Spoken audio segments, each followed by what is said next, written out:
दौर में मानव जाति के इतिहास में जो सबसे बड़ा संकट अब तक आया है, जिसमें पूरी दुनिया अपने अपने तरीके से इस महामारी से लड़ने की कोशिश कर रही है, इस महामारी से लड़ने के लिए जूझ रही है और बड़े पैमाने पे लोगों की मृत्यु हुई है कोरोना की इस महामारी से। बेरोजगारी का संकट झेलना पड़ा, इंडस्ट्रीज बंद हो गई। दुनिया के तमाम विकसित राष्ट्र, अमेरिका हो, इटली हो, ब्रिटेन हो, जर्मनी हो, फ्रांस हो, उनकी कमर टूट गई इस कोरोना की महामारी से लड़ने में। ऐसे समय में जब हिंदुस्तान में 10 लाख से भी ज़्यादा केसेस हो चुके हैं, दिल्ली के मुख्यमंत्री अरविंद केजरीवाल जी ने कोरोना की इस महामारी से लड़ने के लिए जो अभियान चलाया, दिन रात जो मेहनत की, उनके साथ मिलकर दिल्ली के कोरोना योद्धाओं ने, डॉक्टर्स ने, नर्सेज ने, सफाई कर्मचारियों ने, दिल्ली पुलिस के जवानों ने जिस प्रकार से दिन रात मेहनत की, आज दिल्ली में कोरोना से लड़ने में जो सफलता केजरीवाल जी को मिली है, दिल्ली सरकार को मिली है, उसकी चर्चा पूरे हिंदुस्तान में ही नहीं बल्कि दुनिया के दूसरे हिस्सों में भी हो रही है। और यही कारण है कि जो तरीके केजरीवाल सरकार ने पहले दिन से अपनाए, होम आइसोलेशन का तरीका, उस वक्त हमारी आलोचना की गई, निंदा की गई कि नहीं साहब, हॉस्पिटल में ही रखना जरूरी है। आज वो होम आइसोलेशन का तरीका, वो होम आइसोलेशन की विधि जो केजरीवाल की दिल्ली सरकार ने अपनाई थी, जिसके कारण 1,03,000 लोग कोरोना के संक्रमित से दिल्ली में ठीक हो चुके हैं और इसमें 80% से ज्यादा, ये 1,03,000 की संख्या में 80% से ज्यादा लोग घरों में इलाज से ठीक हुए। घरों में उनको चिकित्सीय परामर्श दिलाए गए, घरों में उनको ऑक्सीमीटर दिलाया गया, घरों में उनको फोन कॉलिंग गई रेगुलर, और इसके अलावा क्वारंटाइन सेंटर्स में उनका जो इलाज हुआ, जिस तरीके से उनकी मदद की गई, आज एक बड़ी उपलब्धि दिल्ली सरकार को हासिल हुई कि 1,03,000 से भी ज्यादा मरीज जो कोरोना के संक्रमित थे वो ठीक हो चुके हैं। लगभग 84% रेट हमारा रिकवरी का है और जो पॉजिटिविटी रेट था वो घट के 9-10% आ गया। मैं स्वयं उत्तर प्रदेश में बार बार जाके प्रेस कॉन्फ्रेंसेस करके, अपील करके, चिट्ठी लिख के प्रार्थना करता रहा योगी जी से कि योगी जी उत्तर प्रदेश में जांच बढ़ाइए, योगी जी उत्तर प्रदेश में होम आइसोलेशन की विधि अपनाइए, होम आइसोलेशन को लागू कीजिए। लेकिन जबरन वहां पे होटल में, हॉस्पिटल में रखने की जिद सरकार की लगातार चलती रही। मैं धन्यवाद दूंगा केजरीवाल सरकार को कि आज उनके द्वारा अपनाए गए मॉडल को उत्तर प्रदेश की योगी सरकार ने भी अपनाया। अब होम आइसोलेशन उत्तर प्रदेश में भी मान्य कर दिया गया, लागू कर दिया गया और कहा गया कि होम आइसोलेशन उत्तर प्रदेश में दिया जाएगा मरीजों को। मैं समझता हूं कि एक बहुत बड़ा उदाहरण है, केजरीवाल सरकार की एक बड़ी सफलता है कि आज इस मॉडल से, कोरोना से लड़ने के इस तरीके से दूसरे प्रदेश भी सीख रहे हैं, दूसरे राज्य भी सीख रहे हैं।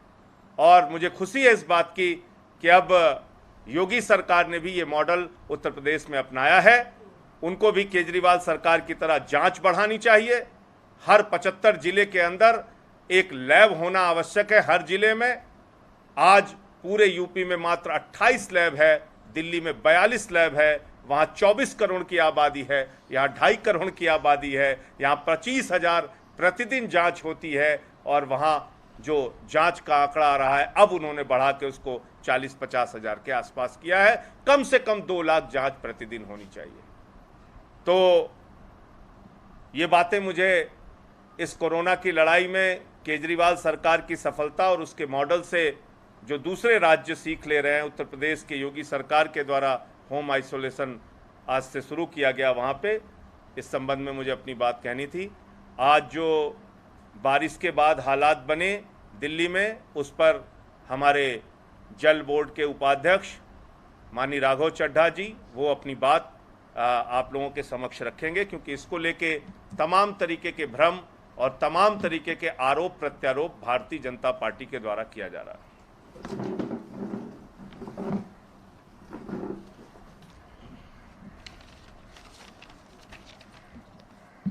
शुक्रिया संजय सिंह जी। जैसा कि हमारी सरकार ने, हमारे लोकप्रिय मुख्यमंत्री अरविंद केजरीवाल जी ने कल सबको कहा कि ये एक ऐसा विषय और एक ऐसा दौर है जिसमें राजनीति नहीं होनी चाहिए, सबको मिलके साथ काम करने की आवश्यकता है। लेकिन फिर भी कल देखा गया कि भारतीय जनता पार्टी की ओर से दोषारोपण की और राजनीतिक नंबर बनाने की एक प्रकार से होड़ लग गई और उनके तमाम नेता उल जलूल बयान देने लग गए। मुझे लगता है कि उन सबको आईना दिखाना भी अति आवश्यक है। ये बताना अति आवश्यक है कि दिल्ली के अंदर सारी स्टॉर्म वाटर ड्रेन्स जो हैं वो नगर निगम के अधीन आती हैं। स्टॉर्म वाटर ड्रेन्स की साफ सफाई क्यों नहीं हुई, उसकी डीसिल्टिंग नगर निगम ने क्यों नहीं कराई? जिस सड़क का मालिकाना अधिकार एमसीडी के पास है, उस सड़क की जितनी ड्रेन्स हैं उसमें डीसिल्टिंग क्यों नहीं की गई? सवाल यह भी बनता है कि मिंटो ब्रिज का जो इलाका है वो तो एनडीएमसी के अधीन आता है, न्यू दिल्ली म्युनिसिपल कॉरपोरेशन, जो सीधा केंद्र सरकार के अधीन है, केंद्रीय गृह मंत्रालय के अधीन है। फिर भी वहां इस प्रकार की स्थिति बनी। क्या ये सच नहीं है?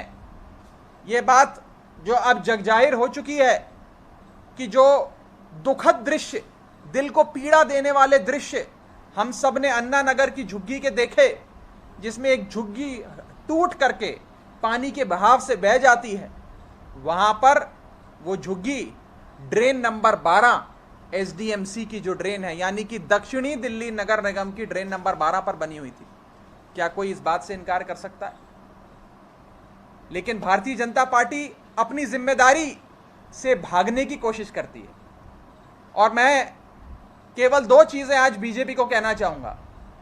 पहली चीज तो यह कहना चाहूंगा कि यदि भाजपा वालों को यह लगता है कि अरविंद केजरीवाल जी को और आम आदमी पार्टी को बुरी भली बातें बोलकर, उन पे लांछन लगाकर यदि नगर निगम के नाले ड्रेन्स अपने आप साफ हो जाएंगे तो रोजाना अपनी छत पर चढ़ के हमें गालियां दें, उनका स्वागत है।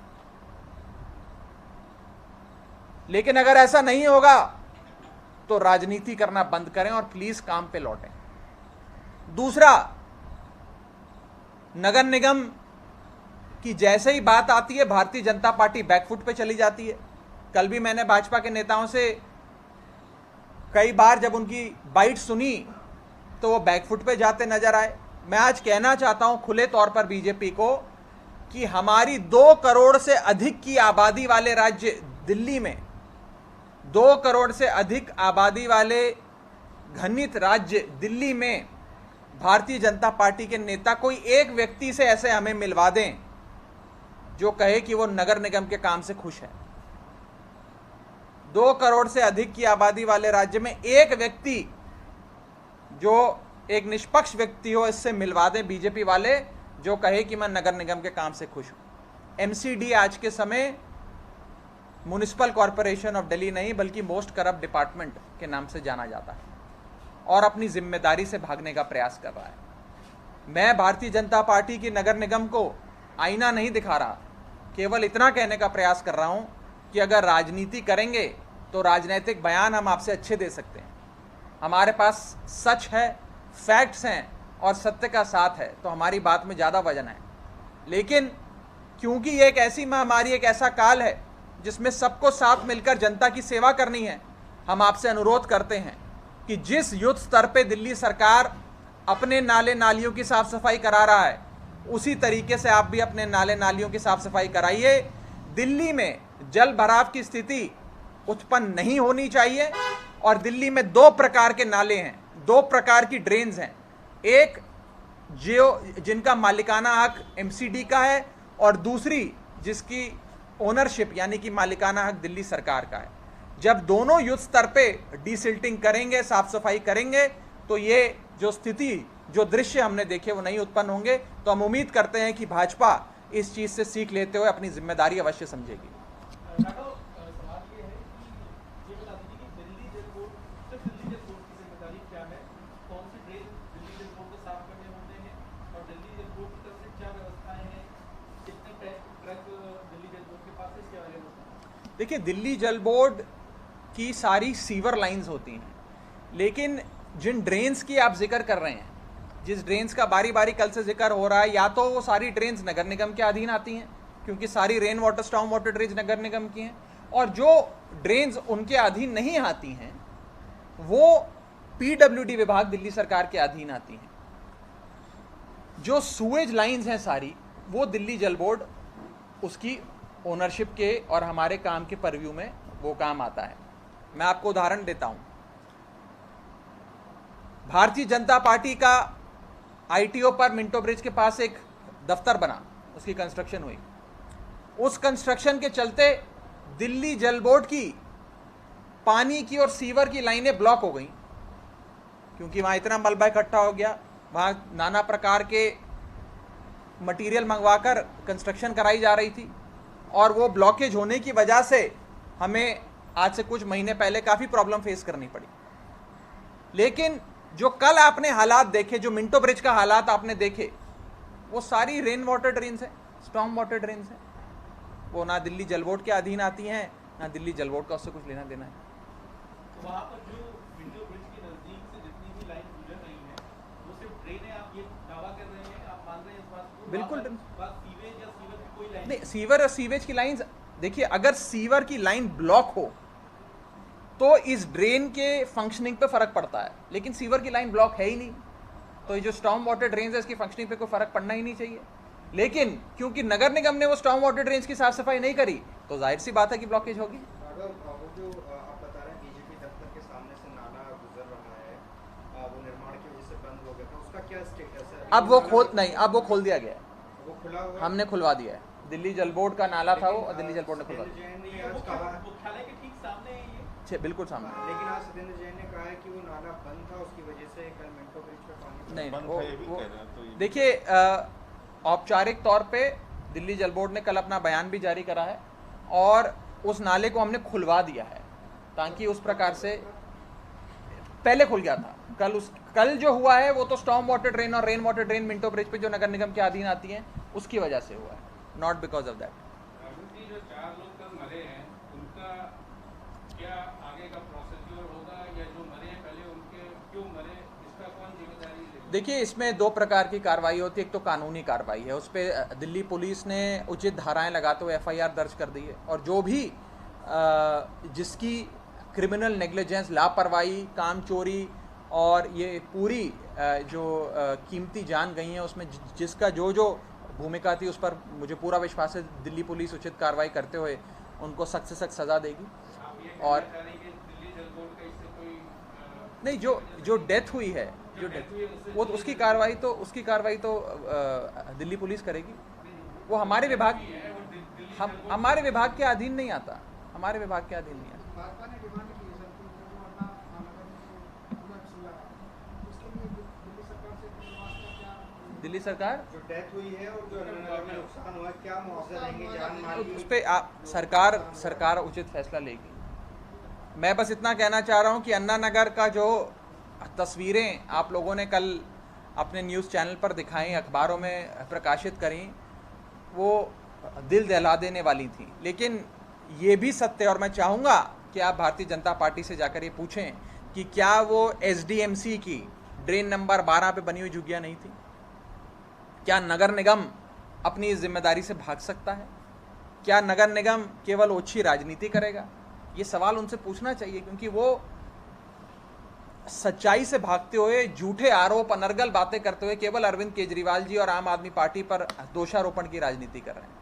हमने तो सामने आकर कहा कि जिस मुस्तैदी से मार्च और अप्रैल के महीने में नगर निगम को और दिल्ली सरकार को इस कोरोना काल में नाले नालियों की सफाई करानी थी, उसमें मुस्तैदी में कमी आई। इसलिए आई क्योंकि सारा विभाग, सारी सरकारें, सब लोग केवल कोरोना से लड़ने में जूझ रहे थे, उससे लड़ रहे थे कि लोगों की जानें बचाई जाएं, लेकिन नगर निगम उस सच्चाई का भी सामना नहीं करना है। सवाल जवाब पूछे जा रहे हैं कल से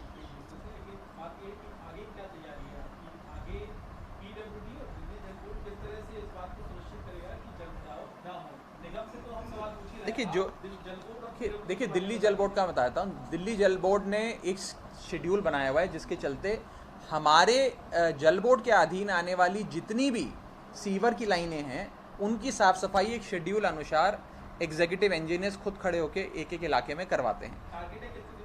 नहीं, वो तो पूरे सीजन का एक शेड्यूल बनता है। वो आपको ये नहीं बता सकते कि 21 तारीख तक सारा हो जाएगा, उसमें वो फेज वाइज मैनर में चलता है और रेगुलर चलता है। वो शेड्यूल आपको सार्वजनिक भी कर देंगे, उसमें कोई परेशानी नहीं है। और ये शेड्यूल मैं आपको ये भी बता दूं कि आज से पहले कभी नहीं बनता था दिल्ली जल बोर्ड में, लेकिन माननीय मुख्यमंत्री अरविंद केजरीवाल जी के कहने पर आज से कुछ साल पहले उस शेड्यूल को बनाया गया और उस शेड्यूल को फॉलो किया जाता है, उसकी पूरी मॉनिटरिंग होती है। नहीं तो आज से पहले आम आदमी पार्टी की सरकार बनने से पहले जहां कहीं समस्या आती थी वहां पर मशीनें पहुंचाई जाती थी, सकर मशीन पहुंचती थी, जेटिंग मशीन पहुंचती थी और वो सीवर की सफाई करती थी। लेकिन जब अरविंद केजरीवाल जी की और आम आदमी पार्टी की सरकार बनी तो एक योजनाबद्ध तरीके से, चरणबद्ध तरीके से एक एक सीवर की सफाई को लेकर शेड्यूल बनाए गए। लेकिन आप कंफ्यूज मत होइए, rain water, storm water drain और सीवर ये दोनों अलग अलग चीजें हैं। यदि आप इसको एक ही चीज मान लेंगे तो फिर मसले को समझ नहीं पाएंगे।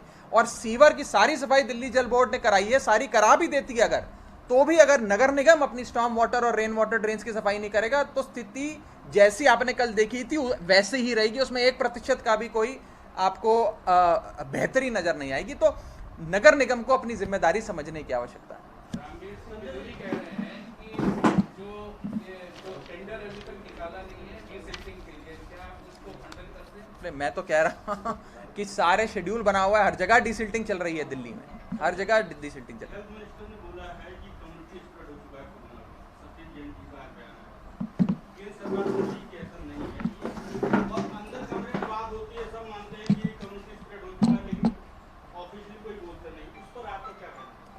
देखिए, एंटीबॉडीज की टेस्टिंग हुई और उसमें निकल के आया कि 30% लोग ऐसे पाए गए जिनमें एंटीबॉडी मिला। अब बताइए कि इसको आप कम्युनिटी स्प्रेड मानेंगे या नहीं मानेंगे? लोगों को पता नहीं चल रहा है और कोरोना हो जा रहा है, कोई आप उसका ये जानकारी नहीं पा रहे हैं कि इस संक्रमण का स्रोत कहां से है, तो ये कम्युनिटी स्प्रेड है। अगर आपको स्रोत का ही पता नहीं चल रहा है कि भाई ये कोरोना किसी व्यक्ति को किसके कारण हुआ, तो वो अपने आप में कम्युनिटी स्प्रेड है। अब केंद्र सरकार क्यों इसको नहीं मान रही है, ये तो वही लोग बता सकते हैं। उसमें वो ये कह रहे हैं कि वो एक लोकल स्प्रेड है, एक कम्युनिटी स्प्रेड है। अब वो डिफरेंशिएट हो गया, कम्युनिटी स्प्रेड एक लोकल स्प्रेड और कम्युनिटी स्प्रेड एक लार्जर स्प्रेड। नहीं, मुझे लगता है कि ये लोकल स्प्रेड एक अलग टर्म उन्होंने अपनी तरफ से पैदा किया है। कम्युनिटी स्प्रेड आप इसी तरह से मान लीजिए कि जब आपको कोरोना संक्रमण के स्रोत का पता न चल पाए और बहुत तेजी के साथ कोरोना फैल रहा हो, तो ये कम्युनिटी स्प्रेड सीधे तौर पे है। इसको केंद्र सरकार क्यों बार बार डिनाई कर रही है, उसका जवाब वही लोग दे सकते हैं। लेकिन मोटे मोटे तौर पे जो कम्युनिटी स्प्रेड माना जाता है वो इसी बात को माना जाता है कि आपको कम्युनिटी में कैसे कोरोना फैला इसका कोई अता पता ना चल पाए, इसका कोई स्रोत ना मालूम। आप ये कह रहे हैं कम्युनिटी स्प्रेड की आधिकारिक घोषणा नहीं हो रही है। सवाल ये है कि क्या ये खतरे वाली बात है देश के लिए भी और दिल्ली के लिए? देखिए क्यों कि ये मैं बता देता हूं। अगर आप कम्युनिटी स्प्रेड मानते हैं तो बड़े पैमाने पे आप जांच कराने के लिए तैयार होते हैं, बड़े पैमाने पे आप टेस्टिंग के लिए तैयार होते हैं, क्योंकि फिर आपको ये देखना है कि कहां कहां किसको किसको कोरोना हो गया। जहां जिन मोहल्लों में आपको जानकारी नहीं है वहां भी जांच करानी पड़ती है। तो टेस्टिंग के मामले में अगर भारतवर्ष को आप देखेंगे तो हम दुनिया के तमाम देशों से बहुत पीछे हैं। जिन देशों में कोरोना का संक्रमण फैला है, जैसे अमेरिका, वहां प्रति 10 लाख 1,46,000 लोगों की टेस्टिंग हो रही है। रसिया, वहां 1 लाख से ज्यादा प्रति 10 लाख लोगों की टेस्टिंग हो रही है। इंडिया जब आप आते हैं तो भारत में यह आंकड़ा 9-10 हज़ार के आसपास है। तो इसका मतलब आप जांच नहीं कर रहे हैं, तो नो टेस्टिंग नो केस के फॉर्मूले पे, नो FIR नो क्राइम के फॉर्मूले पे अगर देश की सरकार चलना चाहती है और अगर देश की सरकार उसको स्वीकार नहीं करना चाहती, तो भारतीय जनता पार्टी की क्या नीति है वही बता सकते हैं। 2 राज्य इसके सबसे बड़े उदाहरण हैं, उत्तर प्रदेश और बिहार। एक 24 करोड़ की आबादी का, दूसरा 14 करोड़ की आबादी का। उत्तर प्रदेश में जो टेस्टिंग अभी उन्होंने दो चार दिनों से बढ़ाई है, 35,000 के करीब की है, वरना 20,000, 19,000, 18,000 इस तरह से टेस्टिंग यूपी में हो रही थी। आप बताइए, जो 2.5 करोड़ की आबादी वाला दिल्ली है, यहां पे टेस्टिंग हो रही है 25,000 प्रतिदिन, और जो 24 करोड़ की आबादी वाला उत्तर प्रदेश है और 14 करोड़ की आबादी वाला बिहार है, वहां टेस्टिंग नाम मात्र हो रही है। यानी ऊंट के मुंह में जीरा। कैसे आप मुझे बताइए, दिल्ली में 42 जांच के लैब और जिसमें 75 जिले हैं उत्तर प्रदेश में, वहां पे मात्र 28 लैब।